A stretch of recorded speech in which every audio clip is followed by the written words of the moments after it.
Good evening, everybody. Ron Veitel here, Siskiyou Vital Medicine, and Wednesday Night Live. It's another edition. It's amazing how fast 1 week goes. Tonight I'm joined again by Dr. Casey Frieder. Thank you for being here. Yeah, thanks, Ron. My pleasure. Absolutely. Many of you have probably seen us talk before about Dr. Casey's skin lesion removal, his non-surgical skin lesion removal, and skin health tips.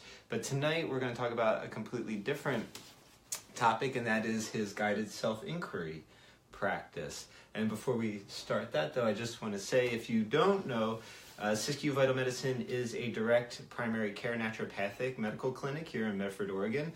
We do our best to drive healthcare costs down for our patients so that we can actually give them wellness care and they can be well.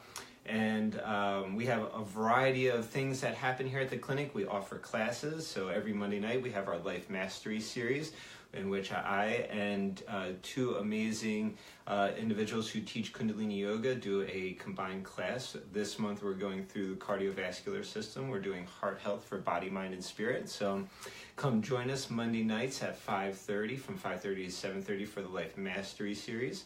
Then tomorrow we actually have from 10 to 2, we have your skin clinic here, don't we? Yeah. Excellent. You want to talk a little bit about that? Yeah, sure. So just to elaborate, I offer a non-surgical skin lesion removal. It's using a liquid compound that we apply topically, and it's a really gentle and effective way to remove common skin lesions such as moles, skin tags, hemangiomas, xanthomas, seborrheic keratoses. The list goes on.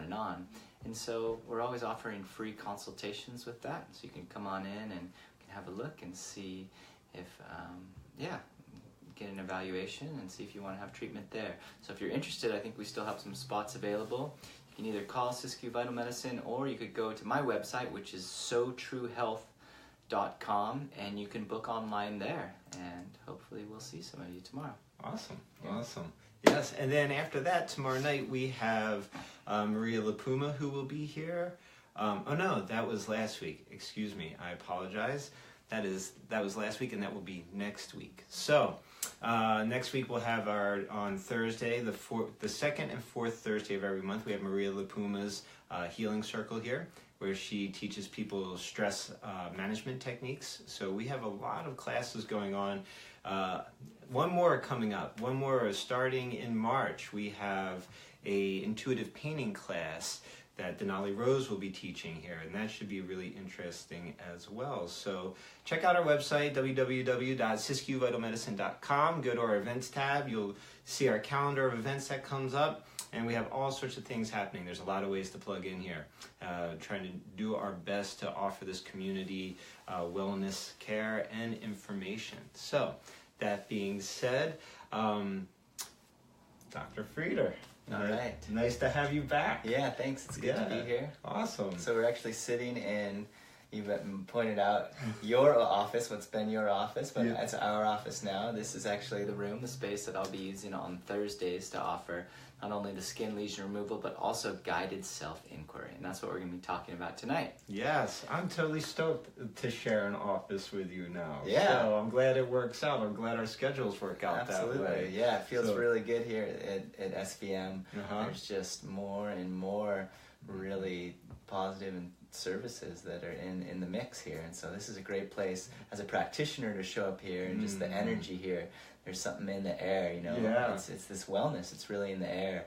It is. People, it's so unlike a traditional doctor's office where you're coming in and you're burdened by extensive paperwork and just all of wait times. Yeah, exactly. We love to joke our wait time is less than it takes the person the time to sit down usually. So yeah, which is a great thing.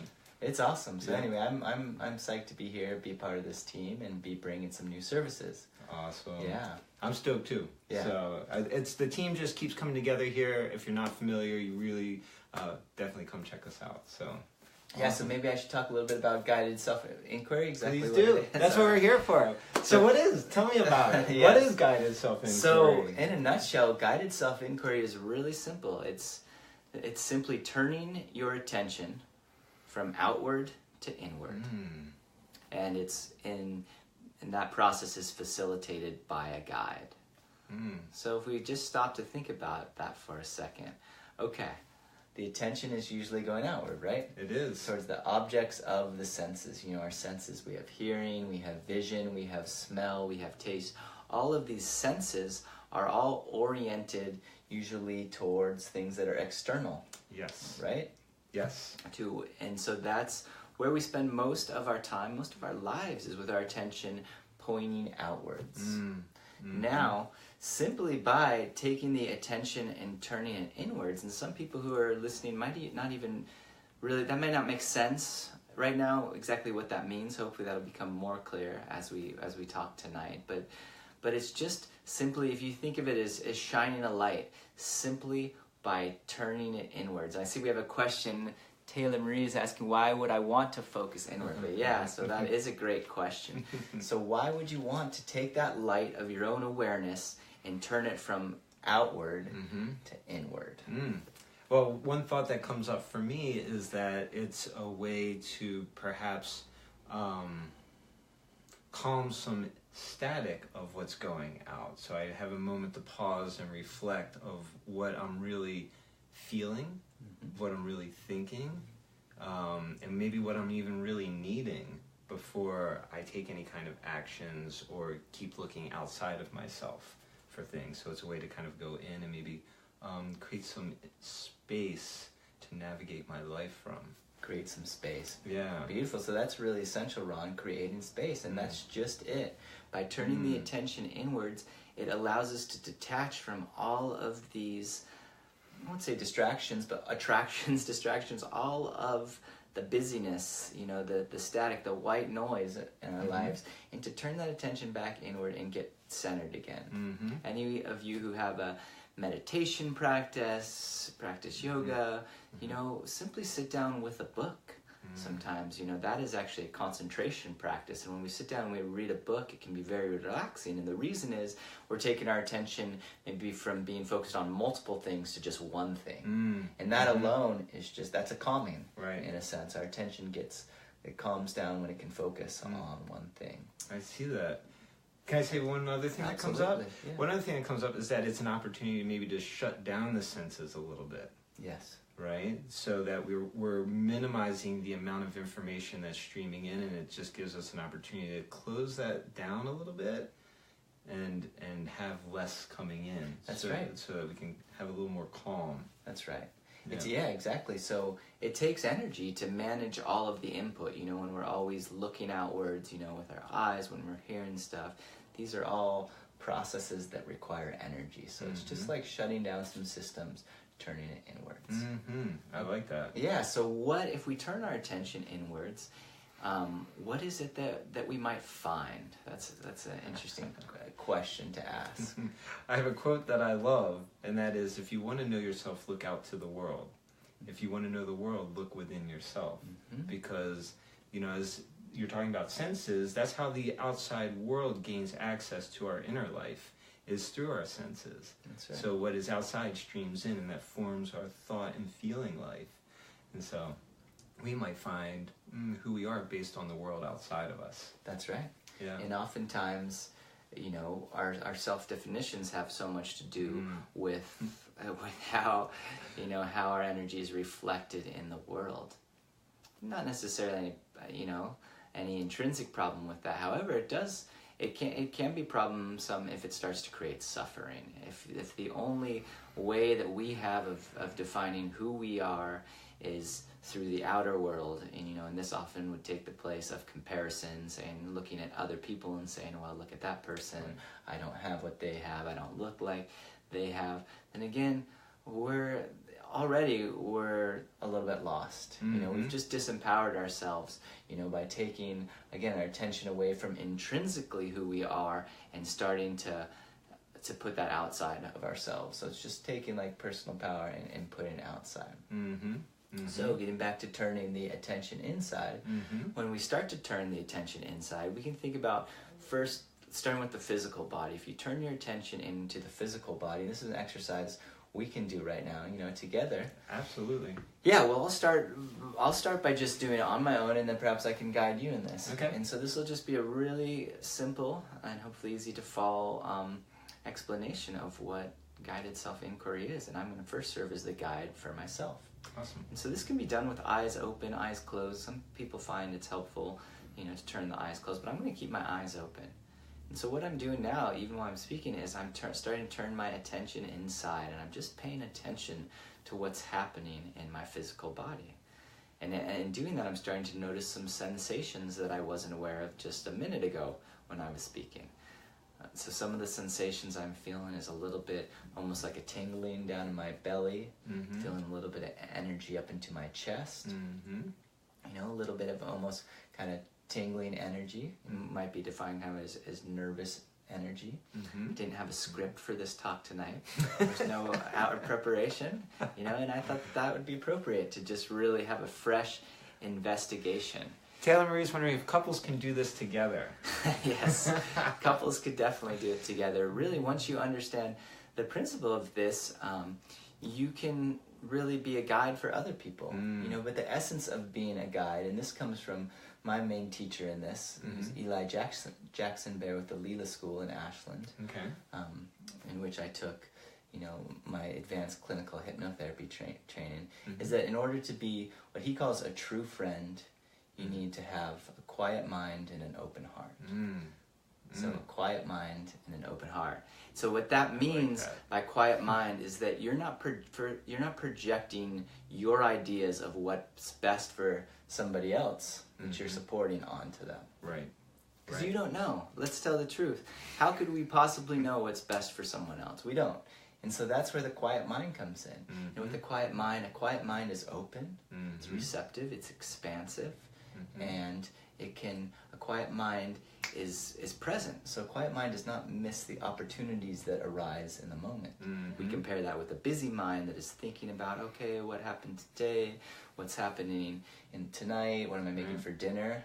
So the mind has this pattern of either thinking about the past, going into the past, or projecting to the future. So it's like a ping pong ball going back and forth, past, future, past, future, but past. Very rarely is it right here and now. Very rarely is it right now. Right. But if you bring it to now with your, your attention, and we all have this ability to just stop, to just let go of the ping pong match. Just simply stop playing. Right. Great question. I tell people to ask themselves as a nutritionist is how am I feeling now, or what do I need right now? What do I need right now? Right now. That's a great question. Yeah. The now is a place that is the only place we exist, yet we're very rarely there. And just more we can guide people to that. It's like push-ups, you got to build a muscle, for the now. This is true. This is true. In the same way, we can condition, because our attention has been conditioned to always generally move outward, it can take some time to condition it to return inward. So I spoke of a quiet mind, and then the second prerequisite is having an open heart, and having an open heart. And having an open heart is so simple. Everyone intrinsically knows this experience. An open heart is simply being who you are. It's simply being who you are, and in that the capacity that we have, to have true compassion, to true empathy for someone else, that real intrinsic desire to help other people, and just to be a true friend, that can arise when the mind is quiet, and then the heart space can kind of take over, and the heart doesn't follow a script, it just is. And again, this is really, the more that we can bring our attention back into the moment, back into our own beings, it creates spaciousness. It creates the ground, really this fertile ground for creativity, for spontaneity, for all of these things to arise, for fresh ideas, rather than repeating the same stories. True thinking, real higher thinking, in a sense, where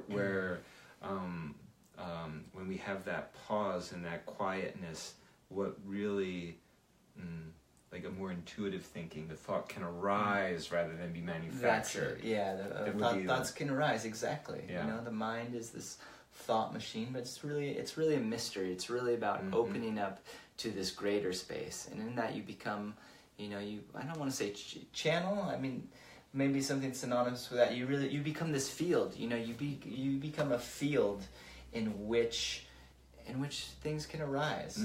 Things can grow out of this field. When the mind is calm and you're operating from the heart and cultivating those higher feelings, what comes to mind is coherence, if you're familiar with that term, or heart coherence, where we're operating from with greater heart rate variability. Okay. And which it puts us in this state of dynamic flow, really, when we're cultivating a quiet mind, a grateful heart, appreciation, and there's certain breathing techniques that can allow you to experience this coherence. But that's very similar to what you're speaking to. Yeah. So that's interesting. You bring in heart rate variability, a physiological marker that is associated. I'm not familiar with that. We'll have to talk about that sometime. Yeah, we'll have to talk about that sometime. So yeah. So this is great. So now, I want to complete. We're having some other questions popping up, which we can get to in a moment. But I wanted to just complete this little scan. So again, the first thing I became aware of was some feelings in my body. And in noticing feelings in my body, immediately there is a tendency for a thought to arise. So I feel something, I feel this vibration in my chest, and then the thought arises to interpret that feeling. What does that mean? What does this feeling in my body mean? And so the thought came up, this means this is nervous. This means a nervousness. And this is probably from my past conditioning, I felt this before in different situations. I thought, okay, this is nervousness. Well, here's an opportunity. What if I just let that thought go and I come right back to the feeling? What if I use the fact that there is a thought to let me know that actually there is a feeling there to meet? And that there's a thought is almost like a road, again, pointing away from that feeling. Well, I'm going to let that thought go. And I'm going to turn and bring my attention right back to the feeling. So in dropping into this feeling, okay, so there's a feeling in the physical body. I'm going to close my eyes for a moment. Okay, and now I'm going to drop into what I would say the emotional body. To define where the emotional body is in space, it's fluid. It's not really something that it exists in space. It can be felt. Emotions can be felt within the boundaries of the physical body. Sometimes they can be found outside of it. But in dropping into that, below that physical sensation, I find that, okay, there's an emotion present here. And the emotion is fear.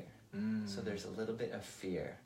And that's actually what was simmering and generating that story of nervousness and anything else that came with that. Right. And so the opportunity now is an emotion has just arisen. Now emotions are very, in this process, in inquiring inside, in self-inquiry, and really looking to understand ourselves and explore the internal environment more, emotions are very valuable. It's like pay dirt, we just hit a vein of gold here. There is an emotion that's present. Because most of the time we go through our days and we really avoid emotion. We power through them. We power through it. We try to maybe stuff it to the side, or push it down. Emotions can be really uncomfortable. And so we come up with survival strategies, ways of dealing with those emotions, which is oftentimes avoiding them. Sometimes we act out on them. There's different things that we can do, but rarely do we actually meet the emotion directly without a story. Yeah, there's usually always some sort of thought, judgment, story, and then you've got this whole feeling life that comes up around all those thoughts and feelings, or thoughts and stories and judgments. That's right. In my experience, I've always found that feelings can be either a symptom of a met or an unmet need. Right, so from having fear or anxiety, maybe the need is that the story is I'm not safe, but if you look around, maybe you are, and you just have to reevaluate the story. That's right. So this brings up a really important point, that so much of our stories are based upon past conditioning. Right. And they come from, if we look into the past when those stories first arose, and the feelings we experienced, the way we reacted might have been perfectly appropriate for that time and place. But now, fast forward, we'll say years into the future, maybe you experienced something as a child, and now as an adult, you're in a different place, you have different resources to deal with. And so feeling that same feeling can arise, but reacting in the same way as a child is no longer appropriate. And when we are triggered to react in the same way of a child, it often doesn't serve us. It often creates suffering. Yes. Yeah. Yes. And so even, you mentioned a feeling arising could be a signal of an unmet need. Mm-hmm. And that's possible, but I would say even if we can go one step beyond that, a feeling arising could simply, again, be a feeling arising. Yes. It could maybe it doesn't mean anything. There's nothing that, that says that emotions have any intrinsic meaning. Our minds are always searching for meaning. Again, this is how we navigate, this is how we survive in the world, but sometimes something arises and there is no known meaning. And so that's when the opportunity, the opportunity there is to meet it directly. Yes. So to finish my little experience, okay, so I'm going to meet this fear directly that I'm experiencing.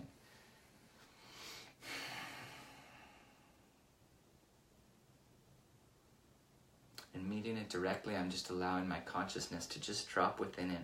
I know that I'm in a safe space here. I know that there's nothing to fear. We're doing this live event. I mean, there's at least one person watching. Maybe there's no more, Yes. And so it's just like, what is there to fear in this situation? Right. There's nothing to fear in this situation. Mm-hmm. And in that, boom, my experience is like something just shifted. It's like I dropped out the bottom of that emotion. Mm-hmm. And now what I'm feeling, is different. I'm feeling a different flavor, energy. I would describe as just an excitement, kind of a joy. That's what it's arising out. It has a little different flavor.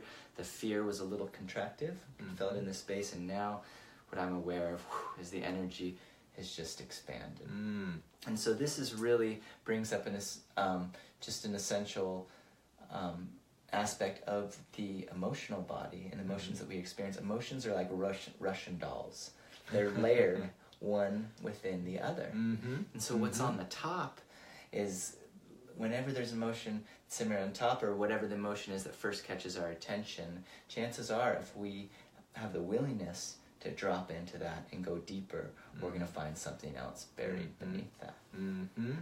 So I don't know if that was useful, if that made any sense, and just that simple self-exercise. I think maybe we can do something here with Ron in a minute and actually do it. I can do an exercise with him that perhaps will make it more clear. Yeah. I just want to check the messages.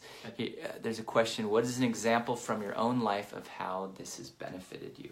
Well, in a general sense, with guided self-inquiry being turning our attention inwards, Ron mentioned an example from his own life right in the beginning where he said when he turns his attention inwards, he finds that it gets quieter, it gets more calm, you said more spacious. Yeah. So I can respond rather than react. So you can respond, rather than react.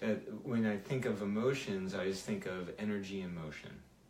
Emotions are energy in motion. They move like waves in and out. And if I can just sit with them, it might just roll, just one rolls in, and if I can give it some space, it might just roll out, and then it's clear and clean. That's right. You can experience that emotion, but you're no longer ruled by that emotion. Exactly. You're not being tumbled along in the current. Exactly. Not in the washing machine of it. Yeah. Exactly. Awesome. So should we do another example here? Let's do it. Let's do it. I'm game. Okay, great. So in the guided self-inquiry, I am using clinical hypnotherapy tools at times, sometimes using breathing exercises, just simple skills of self-awareness can all be brought to play. And again, getting back to this, the essential of having a quiet mind and an open heart. We're creating this field, this field of integrity, this field of trust, of safety, where we can trust in this process. And I trust that Ron has all of the resources he needs for whatever healing, for whatever understanding that he needs. It's not about me. And he's going to be shining the light of his own awareness inward, and I don't necessarily even need to know what the results are. So that's important to keep in mind. So Ron, you can just, again, start to settle in your body. Look like you're pretty settled anymore, but you can just notice if there's anywhere in your body where you're feeling any tension, any contraction, and you can just let that go now. You can feel the weight of your body in the chair. Feeling the chair supporting you. Any sounds that you hear coming from in the room or outside, those can actually just be signals that you can just allow your awareness to drop even deeper inside. And you can be aware of your own breathing, just noticing how the breath moves on its own accord, inviting it even deeper inside. It's not something that needs to be controlled. Again, it's something that's always present, it's trustworthy. Really good. And when you feel, Ron, like you've gotten to a place where you feel pretty settled and ready to explore, you can just let me know. You're okay, Ron's ready. So, Ron, so what are you aware of now? So right now I am aware of my shoulders relaxing. I'm aware of some tension in my shoulders too, Okay. at the same time. And I am aware of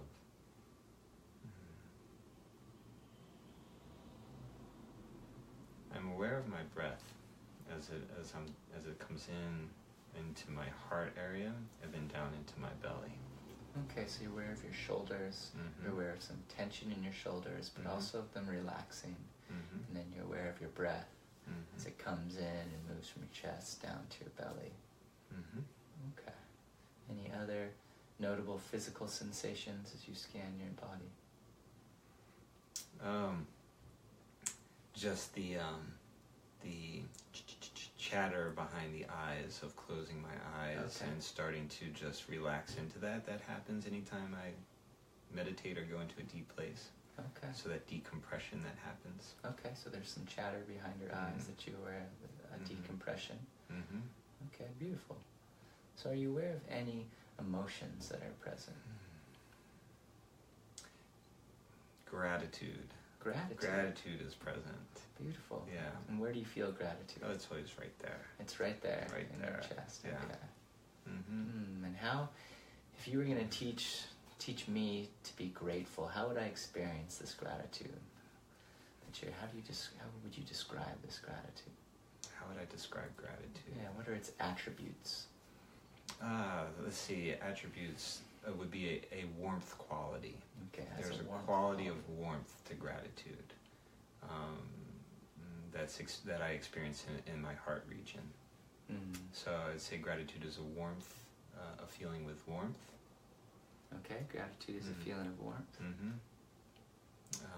How else would I describe gratitude? How did you know it was gratitude? Oh, because it's like I have an inner smile. You have an inner smile. Okay, awesome. Beautiful. Mm-hmm. Okay, so you're feeling this gratitude in your chest, this inner smile. Mm-hmm. Great. So this is a great time then to really ask, what is it that you want? Because this is an essential question that we cannot go potentially lifetimes without asking ourselves, what is it that we really want? What is it that I want? To be able to, what do I want? I want to be able to operate in my daily life as consistently as possible from this place, the place of gratitude and the warmth and positivity and spaciousness that provides. Okay. Yeah, to be able to hold that experience in a more consistent. In a more consistent way. Mm-hmm. Okay, well that's great. So you just opened your eyes, perhaps. You can open your eyes again. Okay, that's great. You can look at the camera. Are you still aware of this gratitude? Oh yeah. You're still, okay, Mhm. so it's still there. It's still there. Eyes open or closed, gratitude is still there. Okay. Yeah. And in this moment, do you feel like, yeah, this is something that you can really operate from this place in the world? Yeah. Yeah. It's definitely a capacity that can be developed and cultivated and held on to. Yeah, absolutely. Okay. And so have you felt this before in the past? Yeah. This feeling? Okay. Yeah. And have you felt ever that you successfully operated from this place? Yes, but it takes consciousness. It takes consciousness. Okay. It takes muscle. So there's an idea that it takes consciousness and it takes muscle. It takes awareness. Okay, so maybe that's something that we can explore Okay, right now. let's do it.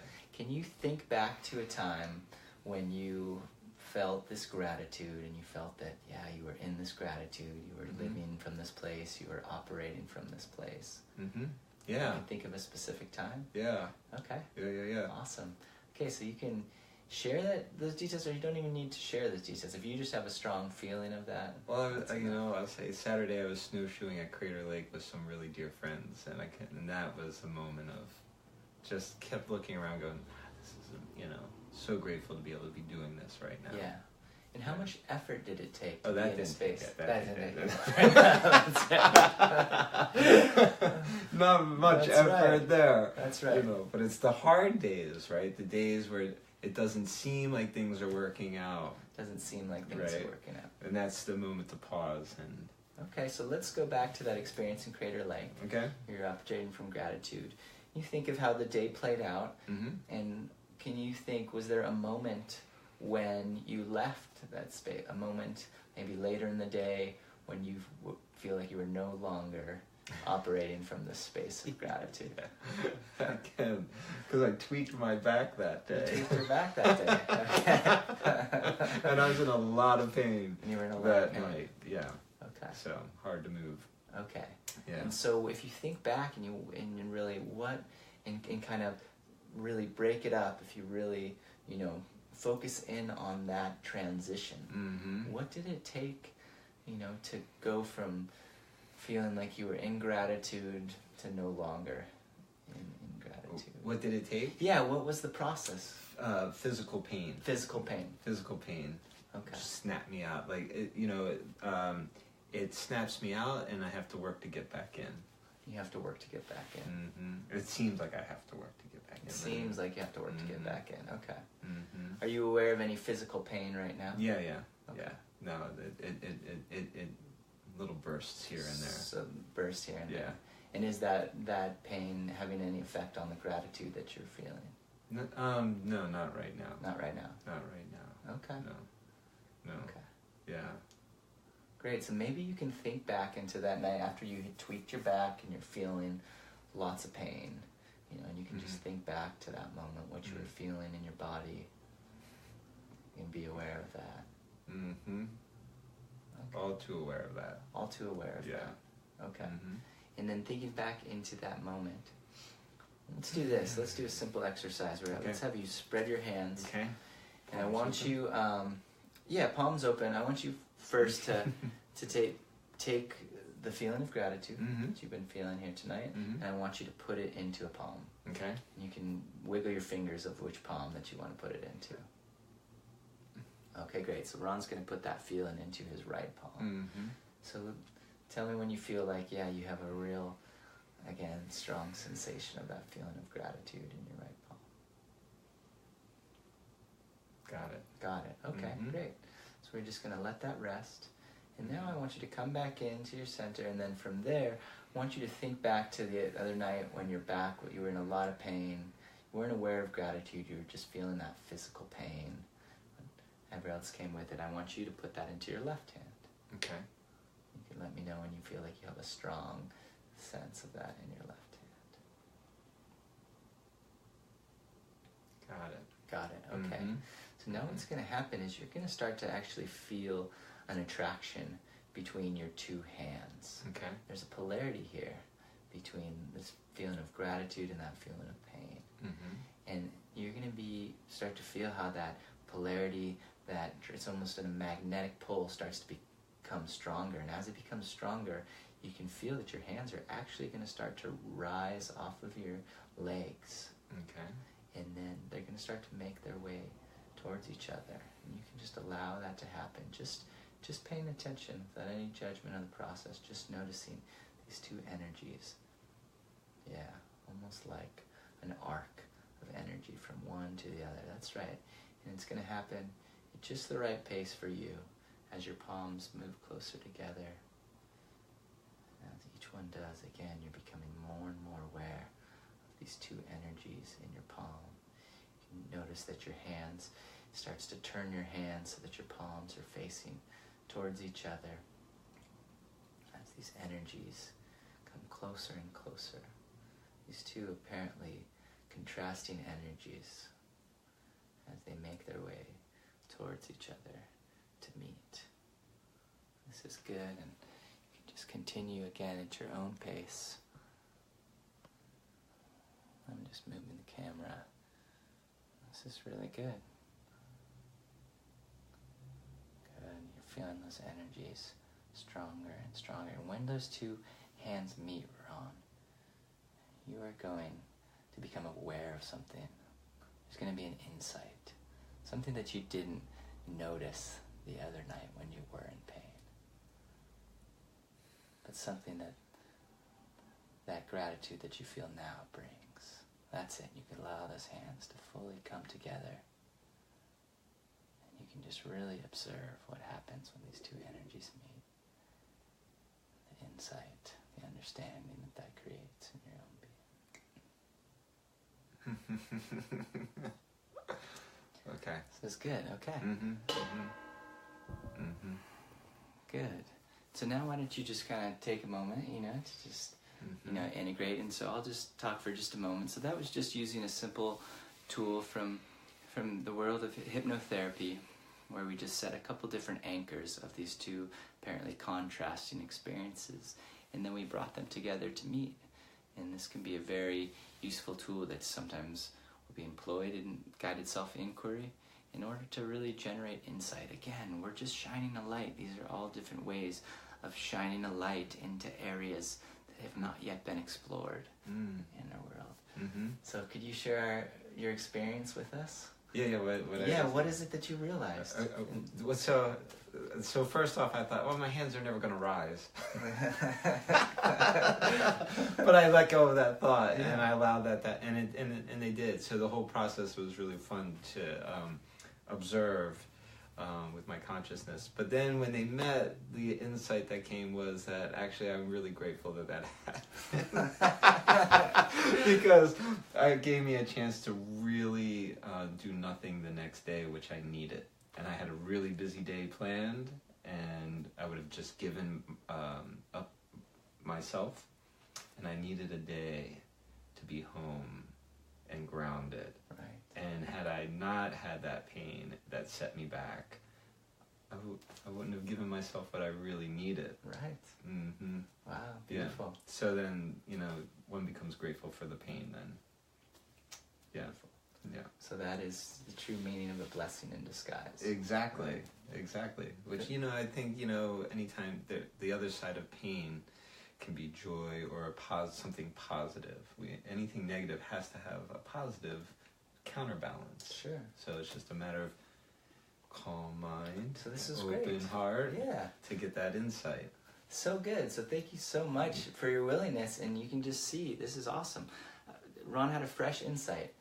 Simply by turning his attention, his own willingness. Again, he said there was a little bit of hesitation, and he just let that go. He let the thought go. He brought his attention back inside, and he just allowed really this process. He allowed his own innate wisdom to arise.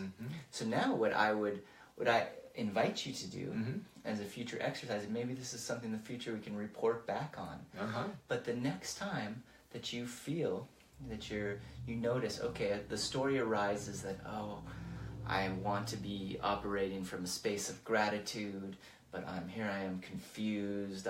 Whatever the story comes up, I'm in pain. I wish I was feeling grateful. Maybe I feel irritated, and it's that you could use that as an opportunity. I invite you the next time that arises to really just meet it directly, and to see what's deeper. And I'm not saying that gratitude will come. I have no idea what will come. Who knows? But that's I do the know exciting part. That's the exciting part. Yeah. I do know that there is the opportunity for a fresh discovery, something fresh in that moment, by not following that same old story in whatever habitual patterns that leads to. There is an opportunity in that. Your discomfort, your pain, it can be a dharma bell. It can be a really effective pattern disruptor. There you go. A pattern disruptor. Yeah. That's it. It is. It's That's that it. because we're automatons sometimes. We're just on autopilot with knee-jerk reactions, perhaps, or thoughts and stories. And if you have a disruptor like this technique, you can break that pattern and lay down some new neural pathways, perhaps. Beautiful. Yeah. So Ron's bringing the physiology behind that. I love it. So good. Yeah. That's it. It's, you know, the opportunity for something fresh to arise. And the essential, all that you have to do is tell the truth. You know, focus on that willingness. What is willingness? Is your own beating heart. If you take your finger and you put it on if you think of the I thought, you know, where is your heart? Who are you? Where does this come from? This is like, that can help you to locate, to shine a light towards your own willingness to be free, to experience happiness, to no longer suffer.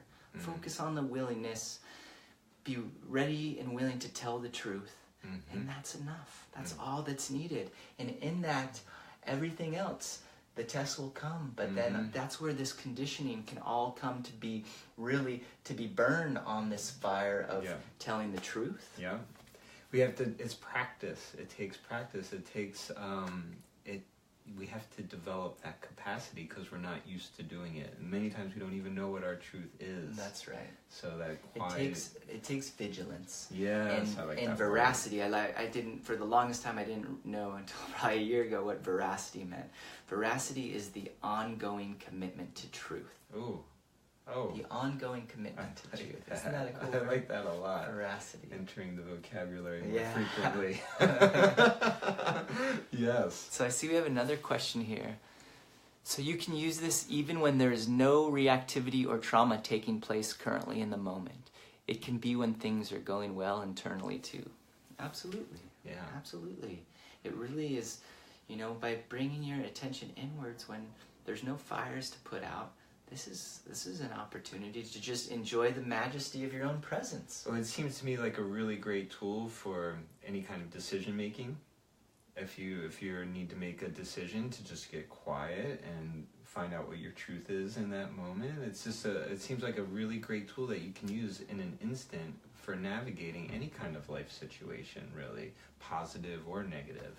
Like you said, getting back to intuitive thinking, and maybe that's not thinking at all, but it's getting in touch with your heart, with that intuitive sense, you know, allowing the awareness to expand. You said something earlier about the outside world mirroring the inner, and you know, there's an ancient kind of Eastern proverb that says, you know, that the whole world again can be known through knowing thyself, right? Because the outer world is really just a projection of the inner. Yeah, you know? yeah. It's a really fascinating perception there. Yeah. Right? Wow. It has to be, I have no idea what time it is, to be honest with you. Where have a look. Is there one more question? Couples can come in to see you can couples come couples. In? Absolutely, yeah. I'd love to work with couples. I can't say, I haven't done a couple session yet, but there's certainly space for that. That's awesome. Absolutely. I could see how that... I could see that being very rich. And exploring that together could be really, really useful. I'm just doing a time check. Oh yeah, wow. Yeah. We've gone over our time. Just a couple quick logistics. So I'm going to be working here at Siskiyou Veitel Medicine on Thursdays from henceforth. I'll be in the office from noon to 5. Again, you can book appointments to see me either for the skin lesion removal or for guided self-inquiry through my website at sotruehealth.com. You can just push on the schedule now button there on the website. And we're just going to see how this shakes out. I'm making myself available for this chunk of time. We'll see what people want. I really want to just, you know, put it out there, offer a couple different services, and just really see where the need is, see where the interest is, and then we'll go from there. It's exciting. Yeah. I'm so glad you're joining us. Thanks, Ron. Thanks for being here tonight. I appreciate it. Yeah, Dr. thanks for Peter. your time, and thanks for keeping this going, because I think this is such an awesome avenue for really sharing not only what's happening specifically at Siskiyou Veitel Medicine, but just bringing up really, bringing up important questions that hopefully are our viewers, you know, will stimulate some of their own self-investigation, and hopefully empower them, right? Empower them to ask those questions that are gonna help them along their own journey towards health and thank you. wellness. So. That's the whole goal. Awesome. Well, thank you, everybody. Join us next week, 5:30 to 6 Wednesday nights for Wednesday Night Live. Thank you so much for joining. And go to our website, www.siskiyouvitalmedicine.com. Go to the events tab. You'll see everything that's happening here, all the classes, and come in and see us. Thanks so much. See you next week. Have a great night, everyone. Bye-bye. Happy Thursday.